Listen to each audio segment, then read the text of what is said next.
Hey y'all, welcome back to Given Name. It's me, Dr. Shanae, and today we have a super special guest. This is Joy.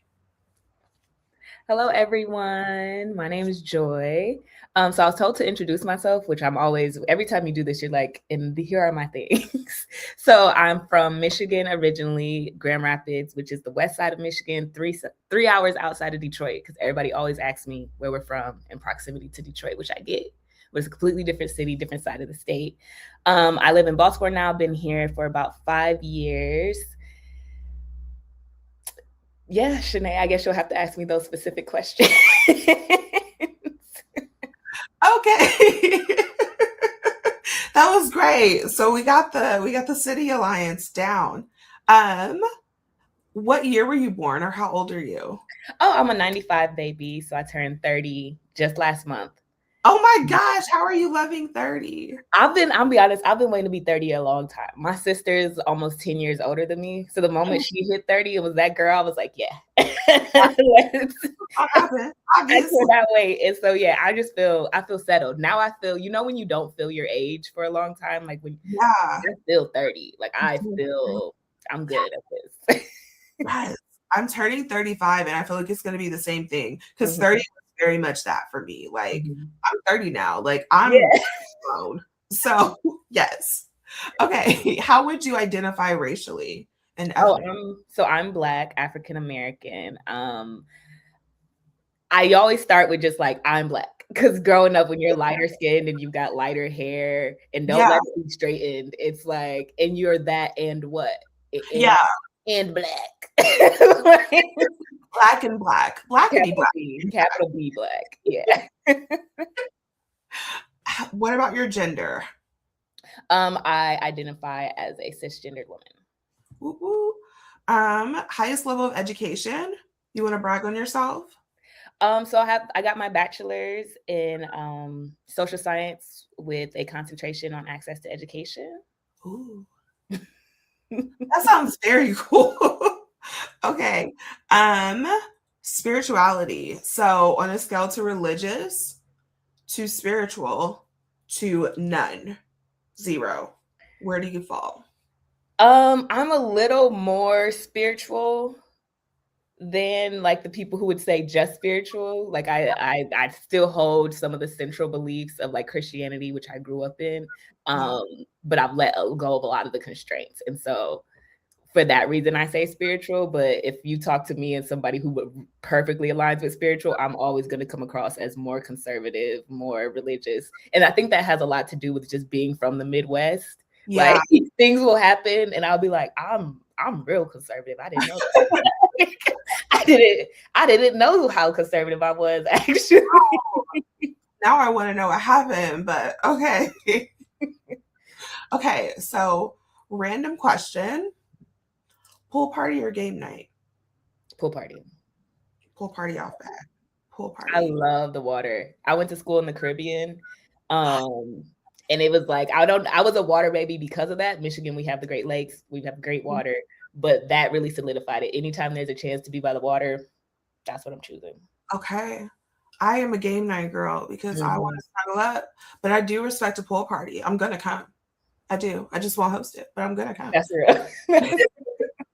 Okay, so now let's get into your name and the story. Are you ready? Yes. Okay, tell me about your name. So my name has everything to do with the fact that I am the youngest and last child in my family. So I have two siblings. My mom had kind of rough pregnancies, but wanted another baby. So when her and my dad decide to have another baby, they become very specific about my name because this is the last one.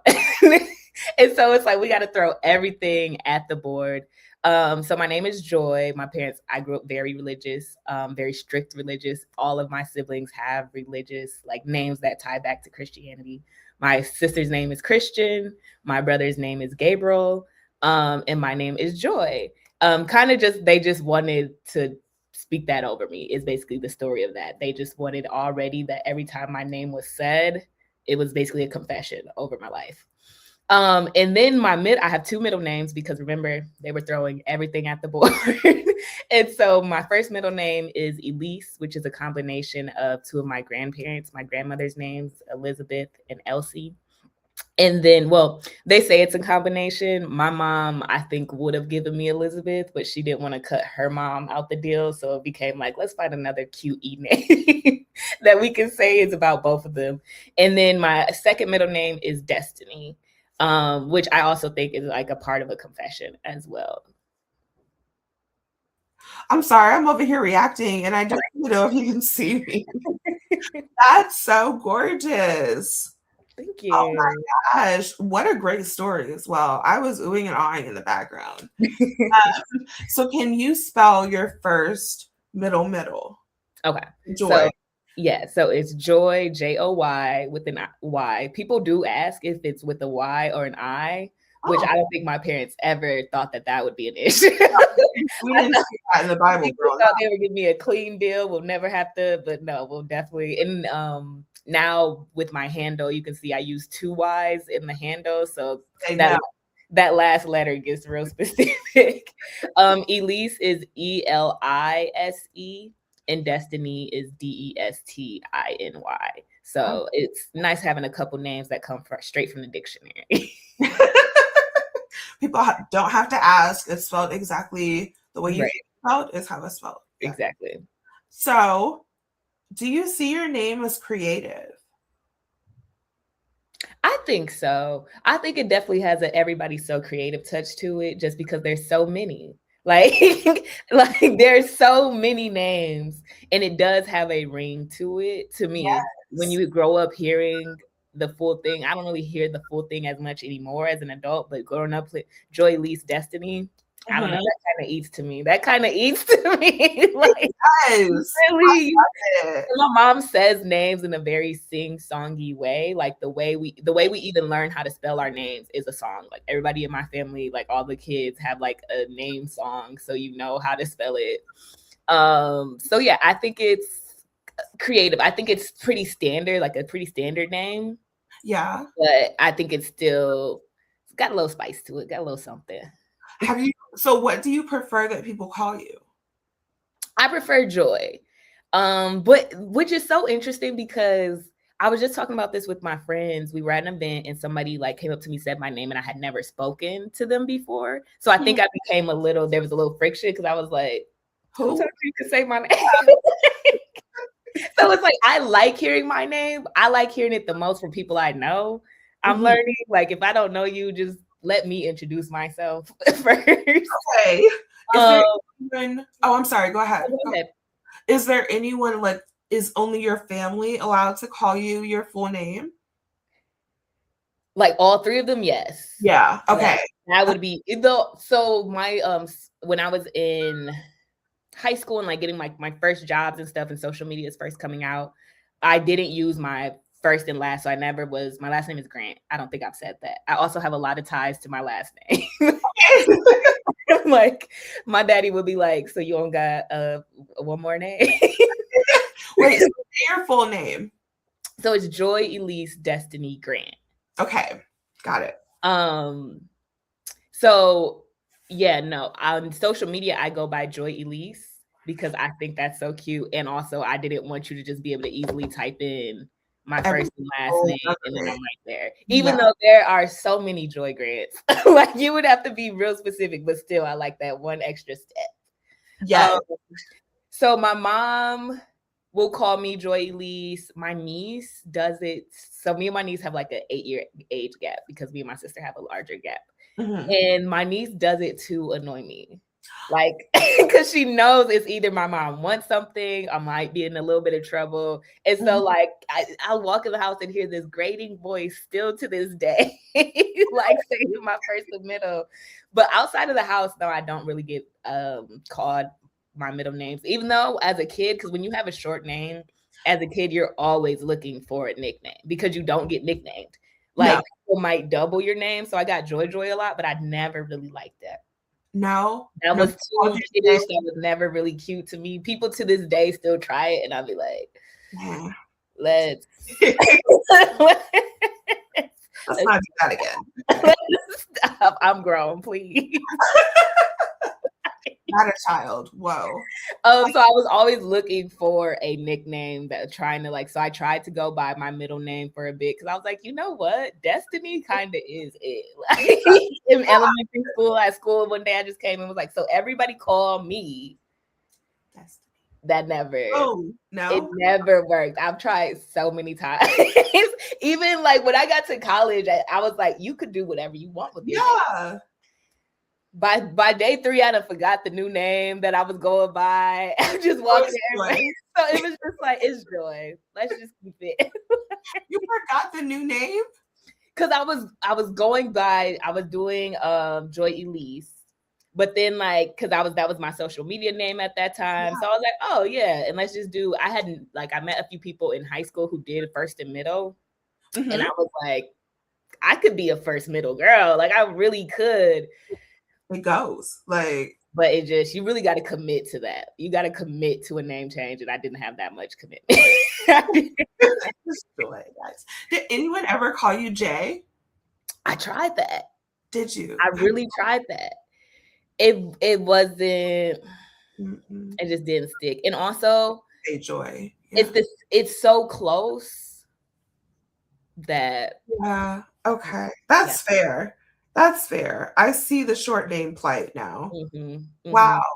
Okay. So did we talk about who gave you your first and middle? Like you said that your parents were very biblical, mm-hmm. but was it like one parent was like Joy, and then the other parent was like, Eureka, we found it. I think, so I don't know that I've actually heard. That's actually interesting. I don't know that I've actually heard specifically who chose it.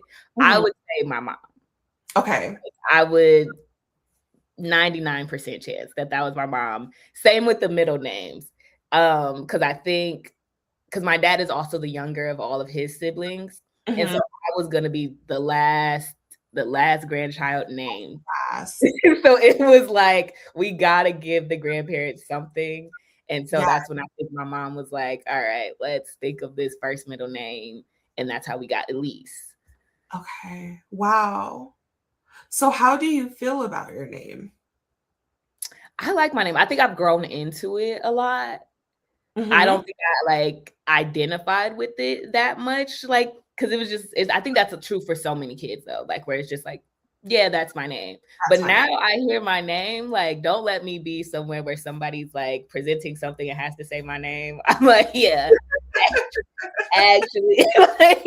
The thing I get complimented on the most is just like, I've got the type of personality where nobody's talking. I'm smiling ear to ear. I've got the biggest smile in the world. It's going to be teeth for days, always. Joy. And so I think Joy just really fits it. And so as much as I'm like, my parents was doing a lot with all these biblical names.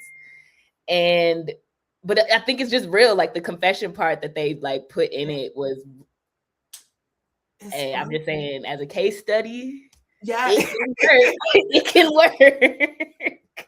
Joy is joyful. I am constantly blessed. Yes. Joy.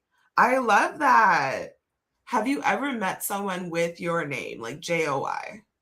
With my name so I've met a bunch of people like the generation above me with my name. I think a generation or two above me, that name was very popular. And then, when I think that's happening a lot right now where you're at the tail of a name and you might not hear it anymore as a first name. But there are so many girls when I was in high school who had my name as their middle name. Oh. Like, I think it's still going strong as a middle name, which I see that. I get that. Wow. I didn't even think about like as a middle name because there's tiers. Mm-hmm. Like for the 80s, early 90s, it was like Renee, Nicole, Marie. Yes. Yeah. And now to know that it's like Joy. I don't know any other ones, but that's really cool. And then my middle name, I know a lot of people who have that as a first name. So it's really interesting to see that dynamic and how that can play out. And I wonder because you know how names come back. Like for instance, like Harper and Hazel really made a comeback a few years ago. I Yeah. wonder if I'm gonna get a comeback. Like if there's gonna at one point be a bunch of baby Joys in the hospital. I'm just saying, Wow. I just think that would be cute. Again, you as a case study, it's going well. So obviously, I've got no complaint. no. So I think we've gone through it. This is an excellent story, by the way. But like we've gone through the whole thing because you have a very common-ish name. Like it's not a word that people mispronounce a lot. Do people mispronounce it? I don't want to assume. No. Well, the funny thing is, so I spend a lot of time in like Spanish speaking countries. Like I dated a Mexican for a while. And so hearing the way my name is pronounced, like by people who mainly speak Spanish, is always so interesting to me because that J sound just doesn't really exist with the J. Like a J in Spanish does not sound like a j, j, j. So like very often it'll be like yoy or like oi. And so like it's never mispronounced in English, but overseas, anywhere, like even I went to school in the Caribbean and still sometimes because there's like a lot of Spanish speaking there, and it's like, all right, yeah, that's my name. We'll go with that. So that's always interesting to me. So have you do you know of other variations? Because I never really thought about that J sound. So sometimes if they really can't get, I'll go alegría, which is like happy, but I never like it because there's not really a specific synonym to joy in Spanish, because joy and happy are not the same thing, which is one of my favorite things to correct people on. I'm like, no, because happy depends on circumstances. Joy is happy regardless of circumstances. And to me, that's a huge difference. It's a huge difference. And the word. Yes. Yeah. So, but the different variations I've heard in like English of like names that are close to my name. I've seen people name Joya, which I think is cute. My mom calls me Joya sometimes. So you do have a nickname. I have at-home nicknames in the house. Okay. Outside, people don't even put the effort. I'd be like, that's Joy. Cool. I went to school with somebody named Joyous, Joyous. Okay. And so I always think stuff like that is interesting. And actually, that does remind me of a nickname I have for one of my cousins. He calls me Joyful. Aww. It's always gonna be a longer situation, but I was like, that one's cute. That is very cute. So Joya and Joyful. I never thought about that, like making the name longer, but still it's so endearing. Through word. Love that. Okay. We talked about like the confession that your parents intended. Do you feel like that's accurate? So what precedes you as your name is spoken? Can you ask that again? What precedes you as your name is spoken? So like if somebody's like, oh, Joy is coming, what do people expect? Okay, got you. I hear what you're saying now. I think people know the volume's about to get a little bit louder. I think people know there's about to be a lot more laughter. And I think for a while I didn't used to like that. Like when I first like knew, I was like, oh, people think I'm loud. Oh no. But now I just be like, yeah. Yeah. Whatever y'all had going on before, wrap that up. Yeah. We're about to have a good time. That's so funny, but also so true. You've just been like, boom, a light, like since we opened the call. That's Thank you. And another thing, like, so I grew up with like undiagnosed anxiety, depression, all the things. And so I just think it's so interesting that my name was Joy. And as a kid, that was not always reflected. Like as an adult, I think I embody it so much. But as a kid, unless you met me on the playground, you were not getting that version of me almost ever. And so now it's just like, when I say like it was like a confession, I think it really had a lot to do. I'm just like, I don't know. But like hearing something every day, having somebody every time they're talking about you say something that means something bigger than you and yourself, I don't know. I think it has no choice but to do a little something. Yeah. That's amazing. Is there anything else that you want to share about your name? I think that like what you just shared is so interesting about childhood you and now adult you. But is there anything else that you want to say about Joy? Or even like first, middle, or even you said you want to talk about your last name. Oh, I So could talk about more of my last name. Yeah. okay. So I'm very single, so this conversation doesn't even matter. But Okay. girls are always talking about like, oh, would I keep my last name? Would I Yeah. change my last name? Whenever people are like, oh, I'll change my last name, I'm like, you could just have 2 last names. Like unless you really don't get down with your family, that's a different thing. But to me, my thing is like I like to hear somebody call my last name and like refer to my family and it's the Grants and I don't have that last name anymore. Oh, that would hurt my heart so much. Oh, them, not me, not me. No, just Cause like with like, especially with Black last names, keeping a last name is so interesting to me because we were stripped of our name so often and we didn't have our own name. And so just to me, like a Black last name is now like, wow, you passed that last name on how many generations that didn't used to be a thing. You didn't pass your name on. Yeah. So last names are always so interesting to me, especially in the Black community. Wow. I've never heard that perspective. I know people who like shed their last name immediately or like they'll change it to something that they want to be a last name, start their lineage.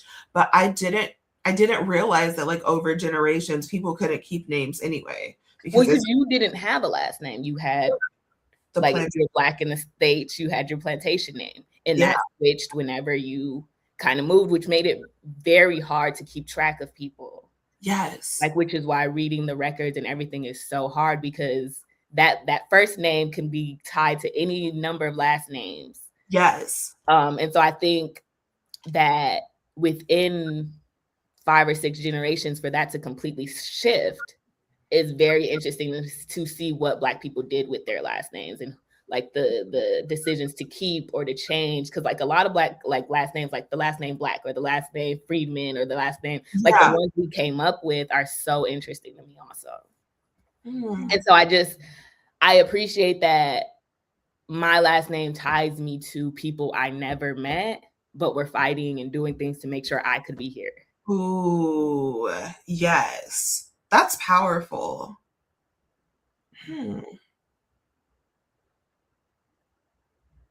I think like even within lineage, do you know of any names that are like repeated in your family? So on my dad's side, so although I say I claim Black, like African American, my dad is part South African. And so his grandfather's name was Harsant and my uncle's name is Harsant. And so whenever I like, and like our last name was Tansi. And so whenever I meet people who are South African and I'm like, oh, I'm South African. And they kind of like, they want to name check you a bit like, oh, and I'm like, oh, like my grandfather Harsant, like that, like the fact that even just by saying that name, it means something. Like it ties to something. And I hope, you know what? I'm gonna start talking to the people who having babies in our family. We need to bring Harsant back because I do like that name. So we need we need to wrap that back into the lore. Yeah. Is it a common name? Because I don't want to assume. Is that a common name in South Africa? I'll say it's more common than it is here. I don't know that it's like they're Joseph or anything, but I think it comes up decently often. Okay, that's very cool. And is your name still Joy in South Africa? Yeah. Yeah, but now you're giving me questions to ask because now I'm like, actually, what is the different way to say it? Actually, then me in the WhatsApp texting my cousins later, like, question. Yeah, phonetically spell my name, please. Well, okay. Last time, Okay. do you have anything that you want to share about your first name or like first and middle name or even your name spoken as a whole? I keep giving you options and then whatever. Um, I don't know. I think I'll just say I like names are so interesting to me because it's kind of like you're spelling out somebody's calling card or you're giving them a song or you're giving them whatever. And I do appreciate that like me and my siblings like gave us something that was easy to understand, easy to read, easy to like simplify things, but all like each of our names hold a heavier weight. Like you say them and they're very light, they roll off the tongue, but there's like beneath there's depth. And I think that's what I like the most about my name. Like there's depth. Like that first layer is like simple, and then you keep going and you keep going, and there's a little bit more to the picture every time. And I really appreciate that. Beautiful. Once again. Wow. Thank you. Okay, well, that is all I have for you, unless there's something else that you really want to get out. No, I think that's all. Okay, you've been an amazing guest. I did have one question, it just came back. Mm-hmm. Have you ever met a joy of a different race? Yes. What were they? Caucasian. A white joy. Okay. Mm-hmm. Spelled the same. Mm-hmm. Okay. And whenever people have middle names as Joy, it's usually a white person. Whoa. Mm-hmm. You just opened a whole thought bubble. Yeah, okay. they eat up a Joy middle name. They love and it does go with their first names they be having. I'm not gonna lie. Like it does go. Man. Okay. That's interesting. I wonder if there are other ties that are like great first name, common middle name. I think it's just the Bible. I think that's the main tie. Yeah, because the grace could go. Yeah. There are and like Sarah, like there are so many, and the thing about it is you hear people's names not thinking about it being biblical because we're not pronouncing them the biblical Hebrew way most of the time. But so many names are biblical and you just don't know. Like for instance, this is so off, but whatever. Jerry Seinfeld, like we're like, his name is Jerome. And it's like, how did that man get the name Jerome? Jerome is in the Bible. Yes. Right. And my brother's middle name is Jalan. Where's that? I joke with my mom all the time. Where did you get that from? Yeah. That's a biblical name. There's a Jalan in the Bible. And so there are a lot of people walking around with names that came from that King James version. Wow. That's crazy. But that is also like, it's so right there because we're so big on Christianity. Mm-hmm. And you're talking about Midwestern Christianity. So, of course. Mm-hmm. Mm-hmm. Did you tell me where your parents are from? So they're both from Michigan by way of New Orleans, Mississippi, and like Kentucky. Oh, so the Great Migration. Yes, which has its own. I could talk about the Great Migration for that. I'm like, if you're Black from the Midwest, you're from the South, baby. Nice. But yes, you're from the South. You're from the South. You are one generation, like barely, like I'm barely 2 generations removed from the South, and that's so interesting to me. I love to talk about the Great Migration because it's something I didn't know about like growing up. But then I found out in college and I was like, this makes so much sense. Yeah. This is why the people in Chicago are so soulful. Like this is why it's just Michigan is so like home. But the thing is like the Midwest has the Great Migration, but every area has its own Great Migration because even California, you meet all these Black people from California. Where are they people from? New Orleans, you know, like, and so there's always so many, and that's mainly from like the Southern California, but there's every city that's not in the South has a Southern connection because where did all the Black people come from? That's where they were dropping us off. Wow. Okay. Do you know which you said like you're a generation and a half removed? Mm-hmm. So is this explain to me the generation difference, I guess. So my parents are older. So my dad's 75, right? So okay. So his father his father came from Kentucky to Michigan, to Battle Creek specifically, because he knew people who were starting like a laundry business and they were going to help out. Like their family was, he was younger. And so that's like barely a generation. Like his dad was born in Michigan. My mom's adopted. So and we've recently met her like birth family and everything. So I've got a bunch of different stories about my mom and her head and her lineage. So her birth family from New Orleans, and her dad came up to Michigan to work at the automobile plants. So that's barely like one generation ago, we would have had an accent. Yeah. a deep accent. Life would have been so much different one generation ago. That's crazy. Yeah.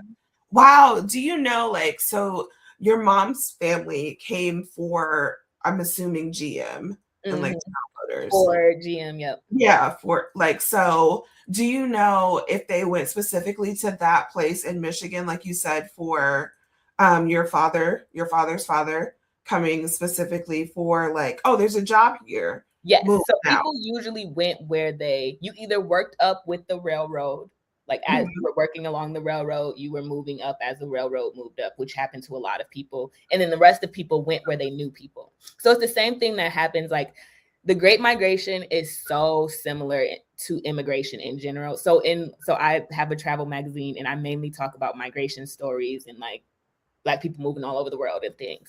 And the way we did it is the same way immigrants do it when they come to the States. Like, like, why are there so many people from Zimbabwe in Indiana? Because they knew people in Indiana. And so they're calling people and being like, hey, can you sponsor me? Okay, I have to stay near you. It's better just to stay where you have a community. So Black people did the same thing. Like my grandfather's family knew people who had moved to Battle Creek, Michigan, this small little town. It's like, how did you hear Battle Creek, Michigan?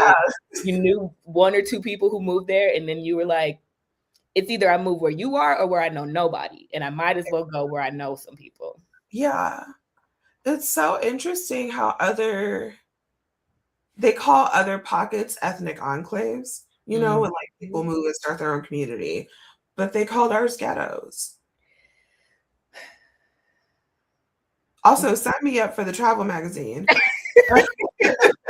No, I'm still set on, I'm like, you know what? Yeah, you might have picked my next cover story. Actually, you're right. And I want to get to the bottom of it. Nice. Why is that? Like it wasn't an ethnic enclave for Black Americans or African Americans or anything. You just called it, this is a ghetto. Like this is what poverty. Well, the thing is, you never wanted it to be desirable. Right? You never wanted people to hear about it and be like, oh, that's utopia. I need to go live there. Right? You didn't want the best of the best coming to be with these groups of people. You wanted others. So you already did have free Black people in the North, in northern states who were doing well. Right? And so the propaganda of it all had to be like, I need to make white people afraid of you. I need to make your people who are doing well afraid of you. I need to make you afraid of each other. Right. And so in order to do that. Gosh. Racism is so intentional. Like, how did y'all have the time to sit and think of such a devious plan? Because they had people working to do everything else. Too much time on your hands. Yeah. Idle hands. Oh my gosh. Okay. Wow. Okay. Well, you got into your magazine. Tell us more, please. Yeah, so I've been traveling since. So the first time I stepped on a plane was like 17. I feel like I haven't been off of it since. Like I just was like, well. And so like I went to school in the Virgin Islands. I lived in Denmark for a bit. I was in Italy for a bit. And everybody, like, I've always been like taking the pictures and doing the things. And everybody's like, oh, start a vlog. I don't want the general public to know me like that. Personally, I'm not a fan of like having to whip out a camera and be like, hey y'all, this is what I'm not. And so like growing up, I always wanted to be a writer. Like I thought I wanted to be like a nonfiction, like novelist, like growing up. I got into research when I was in college and like was like, this is an opinion improvement. Yeah. Thank you. Thank you. And so the like when was that? 2024. I took a trip to Costa Rica with my best friend, and I had already thought like, okay, I'm open to the idea of something. And I really love a magazine. Like I've got a magazine archive. I love a good magazine. And so I was like, okay, I could do a travel and leisure type situation. Like I could be like a fact-based Black travel research journal situation. And so when I got to Costa Rica, there's this Black town on the Caribbean side. So Costa Rica has a few different sides. One is the Pacific side, one is the Caribbean side. And my best friend has been to Costa Rica a few times, had never been there. So we're like, okay, let's go. Well, as we're headed there, people are telling us not to go there. Like once we land in Costa Rica, people are like, oh, it's dangerous over there. Oh, now mind you, the Caribbean side is also the Black side. Like, you know, but there's a good number of Black people. And so it's like, okay, we'll see. We get there, gorgeous, beautiful, gorgeous, paradise. And as like the first day I'm there, I take a cooking class, and this woman tells me about the story of how Black people ended up in Costa Rica. And I'm gobsmacked because I basically was a history major in college in the Caribbean and had never heard this story. It's not in any history books. It's not like there are a few historians from there who have like papers and who are doing the work. But other than that, it's just YouTube videos, which is another reason I didn't want to do a vlog, is just credibility. Yeah. Like you're talking about all these things and you're just talking. Unfortunately, they're not as credible as when you're writing it down, citing your sources and all of the things. Yeah. So yeah, I was like, oh, this is getting written down. And so then I did a first issue on Costa Rica, collabed with the historians there who are already talking about it and writing on it. And it kind of just took off after that. So far I've done 3 issues, one on Costa Rica, one on Portugal. And my recent one came out in, what month was that? November on Morocco.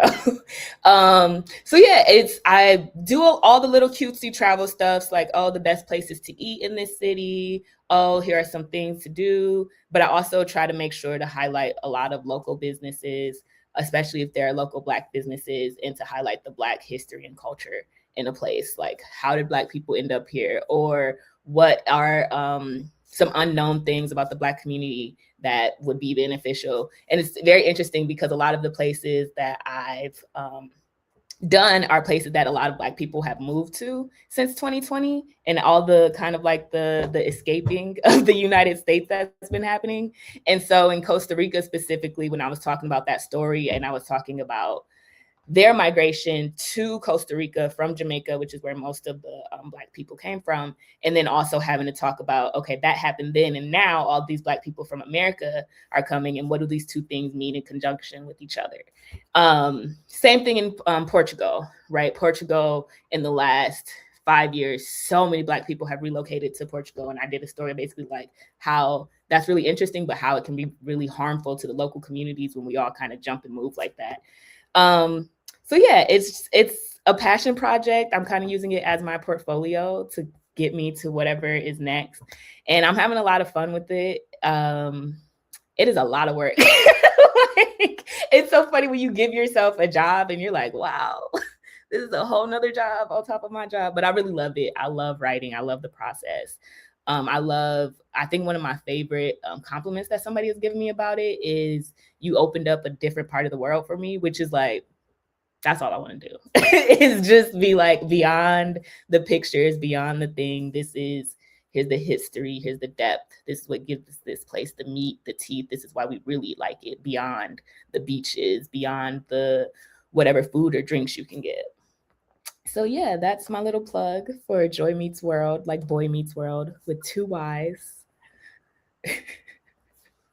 That was amazing. Again, oohing and eyeing, but I didn't want to take anything away from you. No, wow. You're good. Thank you. That's so cool. Tell me, okay, first of all, I am in like a few travel groups about forget about the US right now. Yeah. Like, go do it. It's time. Oh, I've got strong feelings about those ideas. I've got very strong feelings. Want to share? I actually do. Actually, I'm like anti-propaganda when it comes to that. So, Black people running away from the US, I get it. I hear you. Times are hard, right? No, none of us want to be dealing with what we're dealing with. Howsoever, just a couple things to think about, a couple caveats. What about the people where you're going? How is this going to impact them?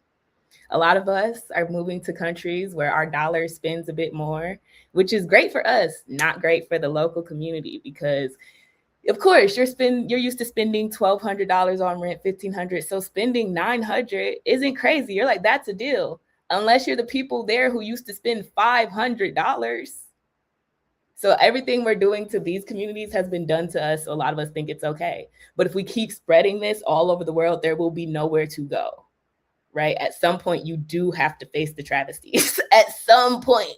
And so, like in my first article, I kind of just say, what have you done before leaving? Beside voting, have you gone to a community meeting? Have you started a community meeting? Have you formed something to try to rage against this system that you hate so much?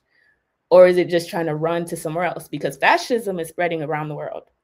There will be a point where you cannot run from it. So I just want to put that out there. And also, the reason we've been able to stay in the US so long is because our people stayed and fought. And so there will be nowhere for our people to go. If everybody who can leave does leave, what happens to the people who cannot leave? Because if people are being treated poorly now, imagine if all the Black people with any form of freedom and money leave. So that's just my little 2 cents on something to think about. And it's not to say that there's never, ever a good reason to leave. There's never, ever a time to go and do what you have to do. I'm not saying that. I'm just saying that let's try to use all of our resources first.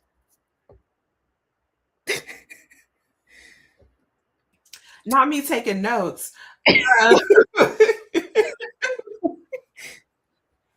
Episode title. Okay. That's such a good perspective because we don't hear it. We just hear like, oh, life in Costa Rica is so much better. Life in Mexico is so much better than in the US. Look at how much I'm able to get. In the last year, so I went to Costa Rica 2024. I went back this year. The price of things has gone up a good amount. Like there's going to be a point where you cannot go anywhere. And also, yeah, I'll leave it at that. Like there's like leaving does not escape you of the problems. It does not escape you of racism. It does not escape you of being prejudiced against. You're just treated a little better because you now have more privilege because your dollar goes farther.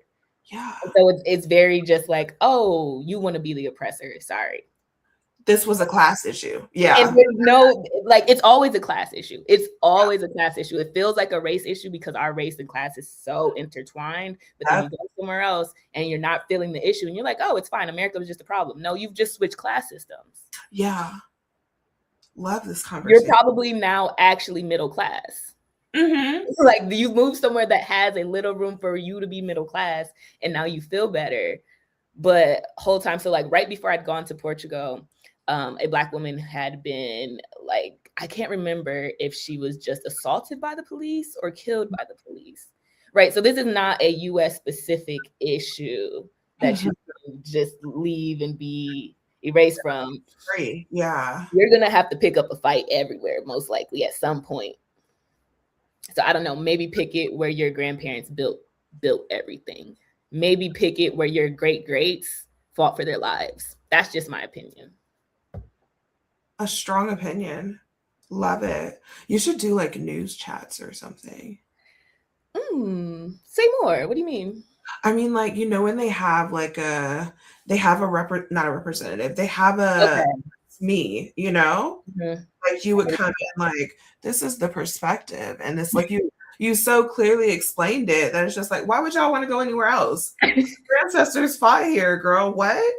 Unpack my bags. I'm not going. Like, it makes so much sense.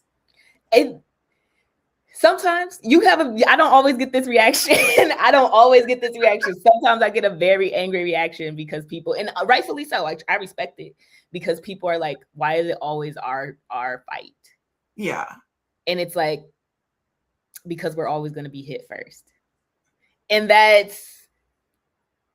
if you're not hit right now, that's great. I'm so glad that you are economically at a place where you're not as affected. And that's where those systems really combine to try to make you forget that you're even in the fight. Yeah. And I think it's right now a very hard time to have this conversation also, because the whole 92% having your rest. And I kind of side with that. I do like, I didn't side with it in the beginning. In the beginning, I was like, oh, y'all about to play a funny game. But as the game has played out, I can say I was wrong. I can't say I was wrong. And like, you know what? Yeah, if nobody else is going to get in the streets, we shouldn't either. I fully agree with that. I fully agree with that. I fully agree with that. However, there are so many other things that can be done that are not being done. And where all the word community is so big right now. Everybody's community, community, community. And where are the community things? Where are it can't just be, oh, I spoke to this person and what did you build? What did you do? What did you, it has to be tangible. It has to be physical. Yes. We're not at a point in the world where we can just speak about things. No, people are losing their homes. People don't have food in the fridge. What are you doing? And so to be like, oh no, everything's messed up, and then hop on a plane and go live your best life is just a very interesting choice to me. It's a choice we all have, and what a blessing to have that choice, but we only have that choice because other people fought. And that's just how I feel.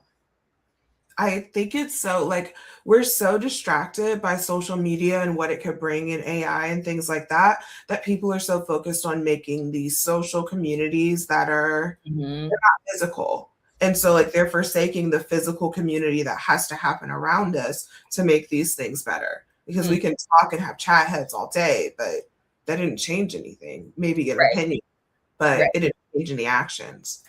And it's social media, but it's such a mix of so many different things. Like I've said, I'm not super religious anymore, but the loss of the Black church has hurt our community so much. Because how many millennials do you know who are going through a tough time and didn't have nowhere to turn? When you used to be able to go to the church and the church would set something up and the church would have something. And so there are so many avenues that are just being either used the wrong way, looked at the wrong way. And it's just like, okay, so we don't have the church. What are we replacing it with? Like a mutual aid system? Because I think that would be lit. Like there's something, but there's a lot of conversation, and it's even speaking about it, you become a why can I think? You kind of contradict yourself, because I also have not started the mutual right? And so I'm always like, pick what you're gonna do and do that. And so like the magazine is this much, right? But if 30 people read my article that is about what moving and changing your place and how that can affect other communities, and then they go and talk to other people, that's something, right? But I just think let's all try a little something first. Let's all try a little something more than voting first. And then we just pack up and go. And then you make the decisions you need to make. You tried. But I can't imagine if I left, moved out of wherever, and then now where I live, there's nowhere to go back to. That hurts. Because it happens. Yeah. And the thing is, like, I go back to where I'm from and my neighborhood looks completely different. My favorite chicken spot, gone. My favorite Chinese spot, gone. The hair store, gone. And it's like, those are little things, but eventually my neighborhood's not going to be my neighborhood anymore. Yeah. Those things are replaced. That's really deep. Wow. Love this conversation. Same. Okay. I have 5 minutes, so I think it's time to wrap it up. But I really super enjoyed this conversation. Let me know if you want to social science some more, because I love to do it. Anytime, any place. I'm taking a break from the magazine for a bit because I'm gonna be transitioning jobs soon. Uh-huh. But that opens up my free space, my free like creative space a bit to like have the talks, have the things. I would Yeah. love to at some point transition to like some type of like journal where there's all these other social scientists and I'm just Ooh. somebody's in charge of, because my whole thing is like, now I'm going all off. But my Yeah. whole thing is like, I love science communications because in general, these conversations are kind of only fun to us when we're talking the way that scientists talk, right? But how do we make it so this is an accessible conversation? How do we make it? Which is why I kind of lean towards the travel magazine, because people like travel, right? So you're reading about this beautiful place, and then I'm telling you about oppression. Yeah. And And now you're volunteering when you go. Yes. exactly. And so I'm all over trying to take social science and make it more fun and cool and accessible. Yes. Okay, awesome. I really have to go, but I'm really sad I have to go. No, you're fine. We'll catch up another time. Thank you so much for having me. So that's going to be it for our episode. Thank you so much for listening. Follow me at awkward_PhD or catch up with me on Substack or my website, shanaechantel.com. Take care and see you later.